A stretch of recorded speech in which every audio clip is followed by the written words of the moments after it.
Cameroon, Bandou, Africa, Bandou, to the world, Bandou. Et le Niger qui se moque même royalement de l'Union européenne. Vous savez pourquoi? On a vu cette catastrophe naturelle qui a eu lieu au Niger. L'inondation, c'est une catastrophe naturelle, les amis.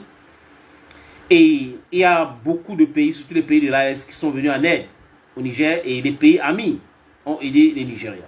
Mais seulement, la France qui a été chassée telle une malpropre au Mali, c'est un pays européen qui n'ont plus ces mêmes pouvoirs de continuer à manipuler, parce qu'à l'époque, il y avait un sous-préfet au Niger appelé Bazoum, un vrai sous-préfet qui pensait qu'il était plus occidental que africain. Donc lui protégeait les intérêts de l'Occident au point où il insultait même l'armée de son pays. Il a insulté l'armée est incapable, vraiment les djihadistes sont bien formés, ils sont bien équipés. Dans un pays, vous avez un chef de l'État qui vous dit que les djihadistes sont mieux équipés. Qui sont ces djihadistes? Qui finance ces djihadistes? Qui donne les renseignements à ces djihadistes? Et lui, il avait osé quand même libérer certains djihadistes. Et là, le peuple bouillonnait déjà. Et l'armée a compris le message. Et de façon paisible, l'armée a écarté Bazoum. Et les choses sont en train de marcher à merveille au Niger. Ça ne peut pas aller 100 à l'heure. Mais c'est de façon crescendo. Comme un moteur diesel. C'est comme ça. Slowly but surely. Developmental project and others. On a vu Oran qui est en difficulté, les amis. Revenons à ce sujet. L'Union européenne qui rappelle son ambassadeur à Niamey. Pourquoi? C'est-à-dire que l'Union européenne, après les inondations au Niger, a envoyé à peu près 1 million et poussière d'euros. Donc, en termes de francs CFA, c'est milliards. Et entre les mains des organisations non gouvernementales. Et le pays de Abdurrahman Tchani demande de regarder des prêts sur cet argent. Vous avez envoyé pour faire quoi, combien, c'est entré comment? Et les gars se fâchent. Vous n'avez pas demandé cela, vous ne pouvez pas, ce n'est pas possible. Et comme ça, donc ils sont habitués à faire le chantage. Le chantage, pourquoi les amis, je vais vous expliquer. Parce qu'il y avait des élites corrompues dans nos pays, ou dans les 3 pays là, comme d'ailleurs dans toute l'Afrique. C'est le combat d'ailleurs des panafricaines et des dignes fils d'Afrique. Et je dis ici que si nous voulons le changement, les philosophes doivent devenir les présidents, ou les présidents se transforment en philosophes. Ça s'appelle le pragmatisme dans la gestion des affaires d'État. Tant qu'on ne va pas amener le pragmatisme dans notre gestion, on ne va pas évoluer, on ne va pas avancer. Donc, le président Tchani, c'est un pragmatique. Donc, pour moi, c'est un philosophe. Ibrahim Traoré, c'est un grand philosophe. Assimi Goïta, c'est un philosophe. Il a compris. Ils ont compris. Et aujourd'hui, ils sont en train de procéder comme nous voulons pour la quête de notre souveraineté économique, éducationnelle, linguistique, et j'en passe, les amis. Écoutez-moi très bien. Vous envoyez les financements. On a eu une catastrophe dans notre pays. Vous envoyez ça à travers les ONG qui sont des ONG vassalisées. Donc vous contrôlez tout. Vous envoyez l'argent, l'État veut voir clair sur cet argent et la gestion de cet argent, ça vous énerve. Ça veut dire quoi, les amis? Ça veut dire que cet argent-là devrait être utilisé pour acheter les motos comme à l'habitude, pour envoyer au terreau. Devrait être utilisé comme d'habitude pour acheter les téléphones. Les petits téléphones là, on ne peut pas repérer avec des satellites pour envoyer au terreau. Qu'il devrait acheter les pick-up pour envoyer au terreau. Donc cet argent devrait être destiné à ce matériel là pour envoyer au terreau. Et comme l'État veut voir clair, il se vexe. Les gars se fâchent. On rappelle notre ambassadeur, mais qui part. L'Afrique n'a pas besoin de l'Union européenne pour vivre. Jamais de la vie. Je dis jamais de la vie. Il n'y a aucun pays dans le monde qui s'est développé avec l'aide. Aucun pays dans le monde. C'est notre capacité à nous de transformer ce que nous avons en valeur qui peut nous faire développer l'économie de nos pays. Ce n'est pas l'aide. Ah bah 1 milliard ici, 2 milliards là-bas, 6 milliards là-bas. Non, ça n'aide pas un pays. Ça clochardise plutôt un pays.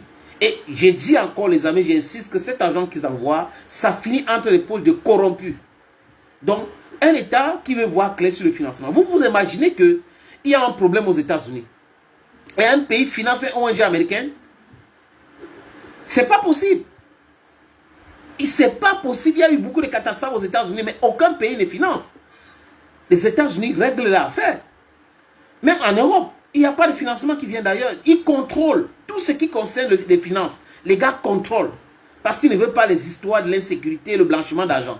Mais quand ça concerne les pays africains, ceux qui sont très regardants, les amis, qui sont très regardants dans la gestion de leurs affaires, nous disent non, il ne faut pas, vous ne devez pas nous demander des choses comme ça, il faut laisser gérer cet argent. Bon, vous prenez même pour qui? Vous pensez que nous sommes à l'époque de 1900? Nous ne sommes pas en 1900. En 1900, l'Afrique avait 144 millions de personnes. Nous sommes en 2024. En 2024, nous avons à peu près 1,4 milliard de personnes. Et dans 20 ans, nous sommes en train d'aller vers 2,5 milliards de personnes ou 3 milliards de personnes. C'est ça la grandeur de l'Afrique.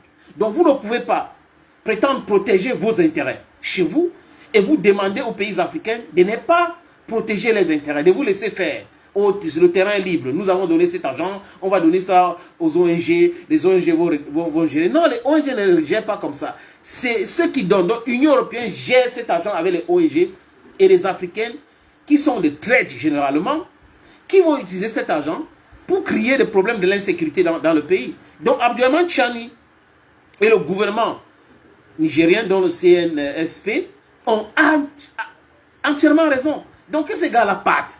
L'ambassadeur de l'Union européenne, sa présence en Niamey, changeait quoi pour la vie des Nigériens? Ça changeait quoi?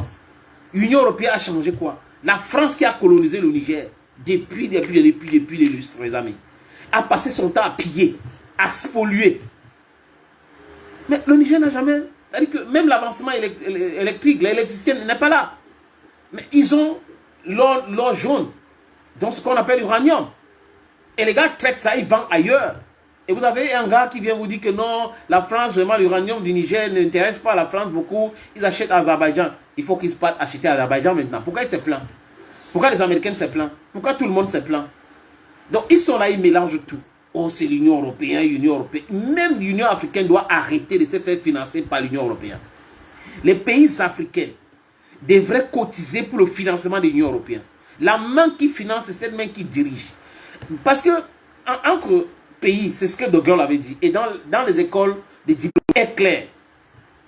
Entre les pays, il n'y a pas que d'intérêt. Il y a aussi de l'amitié sincère. Donc quand vous regardez bien la façon que la Russie travaille avec les Africains, c'est de l'amitié et d'intérêt. Mais les gens ne peuvent pas venir prétendre, nous sommes les anciens amis des pays africains. Non, l'Occident n'a jamais été notre ami. L'Union européenne n'est jamais l'ami des Africains. L'Union européenne est là uniquement pour piétiner l'Afrique, pour détruire les économies africaines. C'est tout ce qui les intéresse. Parce qu'ils ont peur du développement. Parce que si nous sommes développés aujourd'hui, on sera compétitif et ce sera compliqué pour eux. On a tout ce qu'il faut. On a le pétrole, on a le gaz, on a le bauxite, on a l'uranium, on a tout ce qu'il faut pour l'Afrique, pour développer notre Afrique. Et eux, ils n'ont rien, donc ils viennent acheter chez nous. Donc, raison pour laquelle ils vont créer des poches d'insécurité par-ci, par-là, les djihadistes par-là. C'est exactement comme ça que ces gens-là procèdent.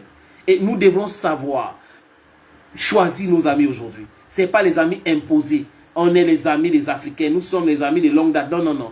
Vous nous avez colonisés. Vous nous avez esclavagisés. À quel moment vous êtes nos amis? Vous n'êtes pas nos amis. Vous avez créé des institutions pour nous maintenir dans le sous-développement, dans la pauvreté. Et vous prétendez être nos amis. On n'est pas dupes. Du moins, on n'est plus dupes.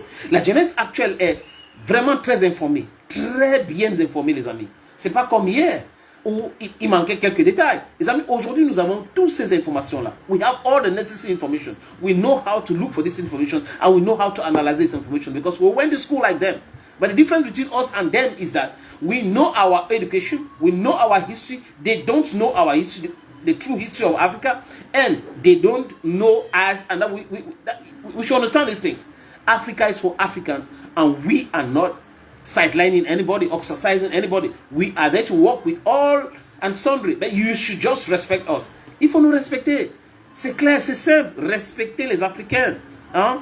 Venez dire que l'Union européenne rappelle son ambassadeur du Niger parce que le gouvernement a essayé de faire... Le gouvernement du Niger a le droit de savoir ce qui se passe dans les ONG, les financements des ONG. D'abord, même, il faut bannir tous ces ONG-là, hein, qui travaillent avec des gens qui veulent imposer les desiderata sur le pays. L'Union européenne, c'est quoi? Pour venir imposer sa façon, sa vision au Niger. Non, non, non. L'Union européenne devrait s'accommoder avec les lois du Niger, exactement comme les pays africains. Quand nous venons en Europe, on s'accommode avec les règles européennes. Au nom de quoi les Européens devraient penser que non, les règles devraient être respectées chez eux et chez nous, on ne doit pas respecter les mêmes règles. Désolé les amis, je perds mon latin. On ne doit pas respecter les mêmes règles. Non, non, non, non, non, non, non. Si vous contrôlez les flux financiers chez vous, chez nous aussi, on doit contrôler cela. On subit des choses terribles, horribles même.